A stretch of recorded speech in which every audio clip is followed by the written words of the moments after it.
دوستو کیا آپ جانتے ہیں کہ غستاخ نبی مردود ملعون ابو جہل کی موت کیسے ہوئی تھی؟ تو بخاری اور مسلم میں حضرت عبد الرحمن بن عوف رضی اللہ تعالی عنہ کی روایت ہے کہ وہ فرماتے ہیں کہ میں بدر کے دن صف میں کھڑا ہوا تھا، میں نے دائیں اور بائیں دیکھا تو میرے دونوں طرف نوجوان لڑکے تھے، انہیں دیکھ کر مجھے تعجب ہوا۔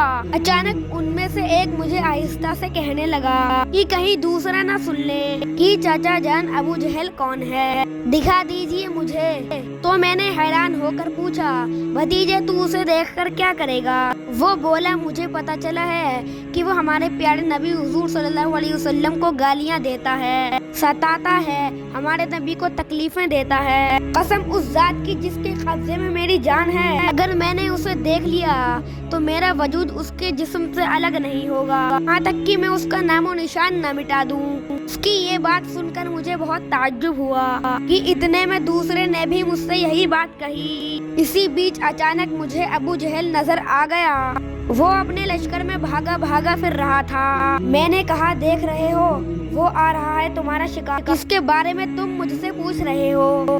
یہ سن کر وہ اپنی تلواریں لے کر ابو جہل کی طرف دوڑے اور جاتے ہی تلوار چلائی اور اس کا نام و نشان مٹا دیا اور ایسا وار کیا کہ ابو جہل ایک ہی بار میں قتل ہو گیا۔ پھر وہ دونوں بھاگتے ہوئے رسول اللہ صلی اللہ علیہ وسلم کے پاس گئے اور رسول اللہ سے کہنے لگے کہ یا رسول اللہ، ہم نے ابو جہل کو قتل کر دیا۔ دیکھ کر ہمارے نبی مسکرائے اور پوچھنے لگے، تم دونوں میں سے کس نے ابو جہل کو قتل کیا ہے؟ ان دونوں میں سے ہر ایک کہنے لگا کہ میں نے قتل کیا ہے۔ آپ نے فرمایا کہ تم نے اپنی تلواریں صاف کر لی ہیں؟ وہ کہنے لگے نہیں۔ تو رسول اللہ صلی اللہ علیہ وسلم نے دونوں تلواریں دیکھی اور فرمایا، تم سچ کہتے ہو، تم دونوں نے ہی ابو جہل کو قتل کیا ہے۔ تو سلام ہے ان دونوں بچوں کو جن کا نام معاذ بن عمر بن جموح ہے اور معاذ بن عفرہ تھا، جنہوں نے اپنے نبی کی محبت میں دنیا کے سب سے بڑے گستاخ نبی کو قتل کر دیا،